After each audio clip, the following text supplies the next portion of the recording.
nuestro protagonista de arranque se le conoce como Ghasid Hamad y es actualmente portavoz de Hamas. Es un producto de la factoría del crimen de Irán. Se despachó de esta forma y manera en una entrevista que concedió a una televisión libanesa. Claro, él vive muy bien en el Líbano. Sus conciudadanos sufren en la Franja de Gaza. Esto dijo sobre los atentados del 7 de octubre y lo más preocupante, sobre el Estado de Israel. لا نخجل من نقول ذلك بكل قوة. إنه إسرائيل لازم نأدبها وحنأدبها مرة ثانية وثالثة، ومش هذا حتكون طوفان الأقصى أول مرة، لا حتكون ثانية وثالثة ورابعة، لأنه إحنا لدينا إصرار ولدينا قرار ولدينا إمكانيات أن نقاتل ونحارب، لكن كما قلت لك بدنا ندفع ثمن. نعم إحنا مستعدين، معلش بدي أقول لك بشكل واضح، إحنا اسمنا شعب الشهداء وبنفخر أن إسرائيل غير منطقي. وجود إسرائيل هو اللي بخلق كل هذه الآلام والعذابات والدموع والدماء، هي إسرائيل مش إحنا ضحية الاحتلال، نقطة وآخر السطر. لذلك ما حدا يلومنا، إحنا شو اللي بنعمله في 7 أكتوبر، في 10 أكتوبر، في مليون أكتوبر، إحنا اللي بنعمله مبرر. It is justified. Ya le han oído. Somos nación de mártires. Nos enorgullece sacrificar mártires. ¿Y por qué no vas tú de mártir? ¿Y por qué no llevas a tu familia de mártir y vives bien pertrechado en el Líbano, cara dura? Mártires, mártires las niñas y niños y mujeres palestinos que mueren a miles por los atentados terroristas que tu facción asesina cometió el 7 de octubre. Y dices que la existencia de Israel es ilógica. Aprende un poco de historia, porque el Estado de Israel nace en 1947 con la aquiescencia de la ONU y el visto bueno de la independencia de UCA. Y años más tarde se concibe el concepto de nación palestina, año 1964. No, pero los palestinos estuvieron antes y no sé quién estuvo también antes, y en la prehistoria también hubo personajes en aquellas tierras. José y la Virgen eran trogloditas, vivían en una cueva. Pero Texas, Nuevo México o Arizona fueron en un tiempo de México. Y Alaska de Rusia. ¿Qué punto de partida obtenemos para visionar la realidad del problema? Eso sin excusar a los colonos judíos que maltratan a los pobres palestinos. Ahora vamos con otro producto, también de la factoría del crimen de Irán. Este nimio, pero mortal. Declaraciones de uno de los terroristas que actuaron el 7 de octubre, cómo y de qué manera se divirtió matando niños. Apresado, es interrogado y cuenta esto. قعدنا في الأوضة وكنا طمع وشربنا مية. قعدنا بعدين وقفنا سمعنا صوت صغار طخ. شو الصوت سمعته؟ صوتنا تمتمت صغار واللي مش عارف شو دخلنا البيت احنا. تقدر تسمعني عشان افهم؟ عياط ولد صغار ولد صغير زي هيك. اوكي ماشي، سوي انت. ولد بعيط. اوكي. طخيت انا وطخ احمد او كمان طخينا على الباب. لحد ما بعدين بطلنا نسمع صوت. طخيتوا لحد ما بطلتوا تسمعوا صوت؟ ما سمعنا الصوت ساعتها. بعدين جه الجيش علينا. اشتبكنا مع الجيش. يعني بطلتوا تسمعوا الصوت معناته ايش؟ شو صار؟ ماتوا. قتل الأولاد. هذا شيء معقول حسب الدين الإسلامي؟ لا. También este tipo de individuos, al más puro estilo Daesh, exporta la factoría del crimen Irán. Irán. Hay muchos actores inculpados en lo que está ocurriendo en nuestro Oriente Próximo, sin duda, y el primer ministro israelí tendrá también su hueco. Pero Irán está detrás de la tragedia de Palestina. Hoy vamos a demostrarles cómo Irán, por sus propios intereses, ama las guerras. Sean bienvenidos, les acompaña ya muy gustosamente en esta entrega de hoy desde el parqué madrileño de la bolsa más importante del Reino de España, quien les habla en nombre de todo el equipo, Javier Castro.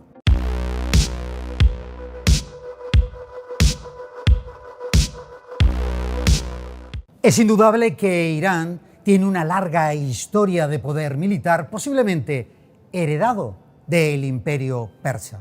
Les recuerdo que a día de hoy la República Islámica de Irán cuenta no con uno, sino con 2 ejércitos, a saber, por un lado el ejército islámico de Irán y por otro lado los guardianes de la revolución. Esto convierte a Irán en Middle East en una auténtica potencia militar.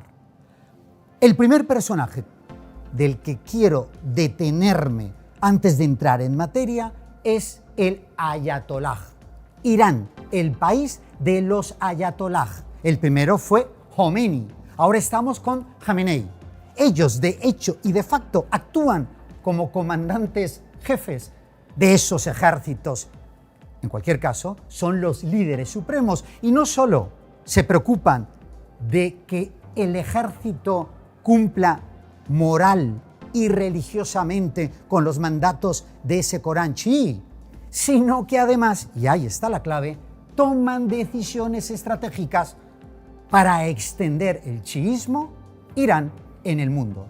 Para ellos, quien no es chií es un pecador, el demonio, por decirlo de alguna manera fácil, en la tierra. Primer logro, el arco chiita. Ese arco chiita, conocido también como media luna chiita o creciente chiita, es uno de sus primeros logros.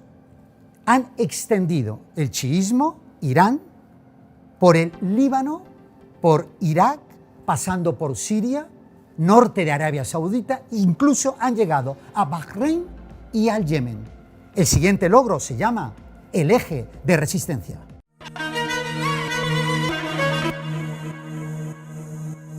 El eje de resistencia es una coalición o alianza informal de grupos y gobiernos en el Medio Oriente que comparten una posición común en oposición a Israel y en algunos casos a las políticas de Occidente en la región. El término se utiliza principalmente en el contexto político y geopolítico de la región y no se refiere a una organización formal.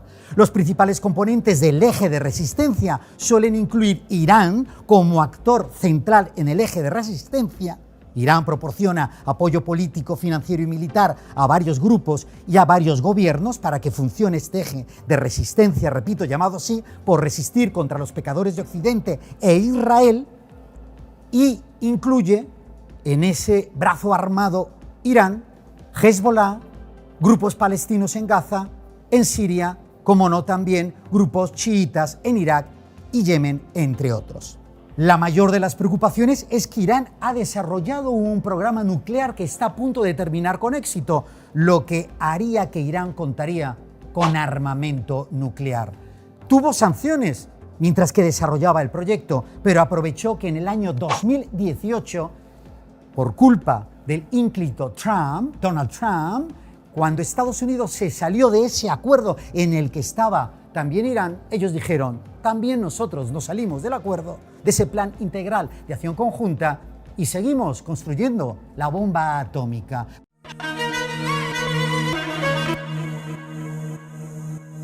El ejército islámico de Irán es la principal fuerza militar convencional de Irán.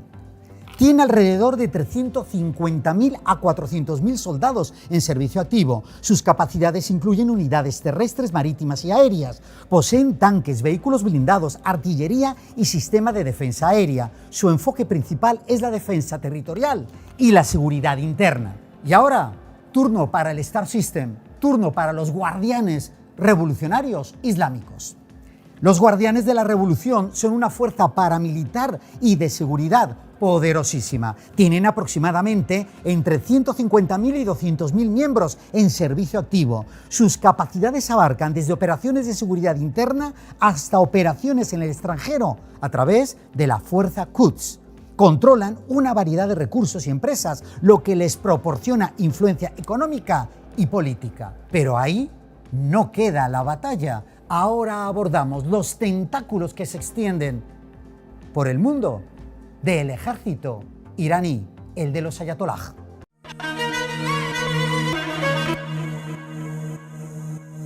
Pero antes de desvelar los tentáculos terroristas militares de Irán en el mundo, quiero que sepan que con la aquiescencia y el visto bueno de los ayatolá, casi el 80% de la riqueza de Irán, que es mucha, gas, petróleo, entre otras riquezas, van destinadas a esa guardia pretoriana, a esa guardia revolucionaria islámica que cuenta, repito, con el líder supremo ayatolá para que precisamente tengan el dinero que necesiten y de esa manera extender el terror y el miedo en el mundo. Nuestro primer destino tiene que ser lo que está siendo noticia, la Franja de Gaza. ¿Qué tiene allí destacado, como hemos demostrado al inicio de esta entrega, Irán? Pues, por ejemplo, a un grupo. Empezó siendo un partido político, Hamas. Ahora es un grupo de terroristas. Bien, pues Hamas se patrocina y se alimenta de dinero y armamento iraní. Pero eso no es todo. También Irán cuenta allí con un destacado grupo terrorista conocido como la Yihad Islámica. Nuestra siguiente parada se llama Cisjordania, una autoridad palestina que en estos momentos cuenta con los votos y el apoyo de Al-Fatah. Irán intenta derrocar a Al-Fatah en esa autoridad palestina para que sea Hamas quien acabe gobernando en Cisjordania y así ganar aún más terreno en contra de Occidente, Estados Unidos e Israel. La siguiente parada nos va a llevar al norte del Estado de Israel, o lo que es lo mismo, al Líbano. Cuando yo visité por primera vez el Líbano, en Beirut, me decían, no sabes lo que era esto, era la Suiza del Middle East, de Oriente Próximo, pero religiones, facciones terroristas, potencias mundiales, todo el mundo quiso meter mano en esta próspera Suiza de Oriente Medio y la han destruido. Allí, al sur, está el grupo, el ejército terrorista de Hezbollah, patrocinado y pagado por Irán, quienes prácticamente dominan todo el Líbano. Y del Líbano, si les parece bien, y Hezbollah, nos marchamos, por ejemplo, a Siria. Una Siria que también desgraciadamente tuve la oportunidad de visitar minutos antes de que fuera presa de una guerra civil, en la que pronto los iraníes se dieron prisa en ayudar al dictador militar Al-Assad para que triunfara sobre las revueltas que se estaban produciendo dentro del país. A partir de ahí, Al-Assad le da la aquiescencia, el visto bueno a Irán, a los ayatollah, a los chiíes, para que también siembren sus huestes en territorio sirio. Les recuerdo que esa guerra civil se inició en 2011 y que han sido muchas las víctimas inocentes sirias que han muerto precisamente por la intervención de Irán y el apoyo al dictador del régimen Al-Assad. Esto aconteció en Siria. Como pequeño detalle, ¿recuerdan a la guapísima mujer de Al-Assad que ocupaba las portadas de los mejores periódicos y revistas de Time? Era la mujer del año, mujer musulmana, abierta, democrática. ¿Vieron que desapareció? Porque enseguida se supo lo que su marido estaba haciendo con su propio pueblo sirio. Ahora buscamos frontera con Irán, en este caso Irak, caída de Saddam Hussein al-Takritik. Y ahí, en ese instante, Irán crea las milicias de movilización popular. Milicias de movilización popular que en ese instante combaten a Daesh, a ISIS. Una vez que derrocan a estos otros locos, Irán decide que se queda en suelo iraquí. Y Irak también, en estos momentos, es suelo chií, es suelo iraní. Y nos vamos a ir al sur de Arabia Saudita para visitar el Yemen, país que también desde el año 2014 vive una guerra civil brutal, una separación entre el norte y el sur del Yemen. En esa guerra civil también aparece un ejército patrocinado, promocionado por Irán, los hutíes que se hacen con el poder del norte del Yemen y que en estos momentos hacen lo que quieren en el Yemen. El Yemen a día de hoy sigue en guerra y sinceramente nos hemos olvidado de esa guerra, son muchos inocentes los que allí mueren. Hasta aquí los tentáculos que se sepa de momento que Irán extiende en el planeta Tierra para, por sus intereses propios, ganar la partida amando las guerras.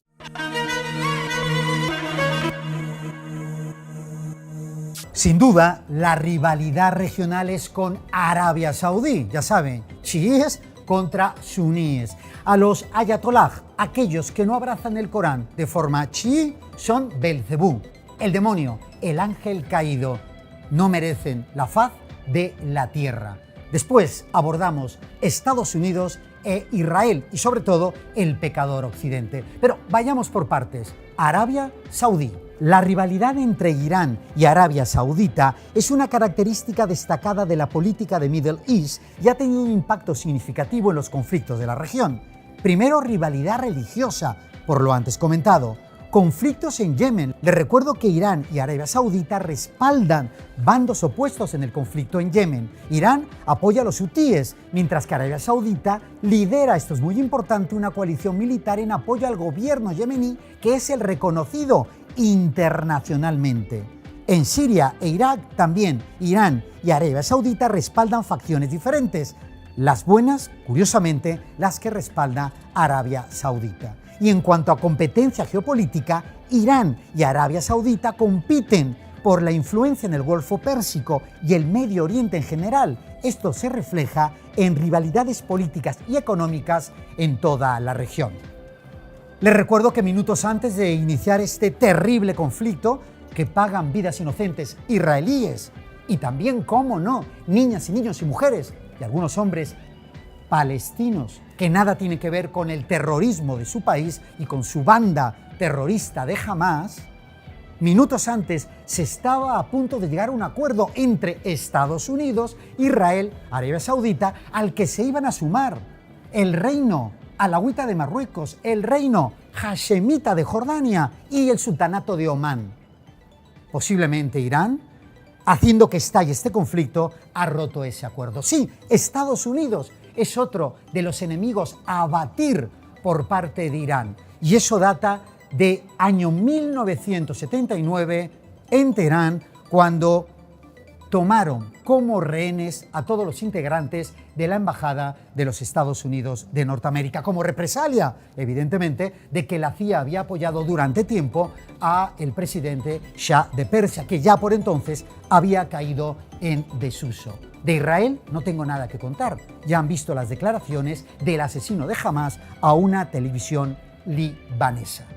Con todo ello, nos queda preguntar, ¿Rusia es enemigo de Irán? No, Rusia no, todo lo contrario.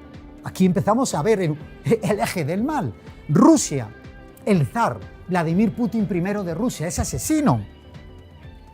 Tiene acuerdos energéticos con Irán, gasísticos, petrolíferos y lo más importante, Irán manda armamento a Putin, por ejemplo, los drones, para que triunfe sobre suelo ucraniano.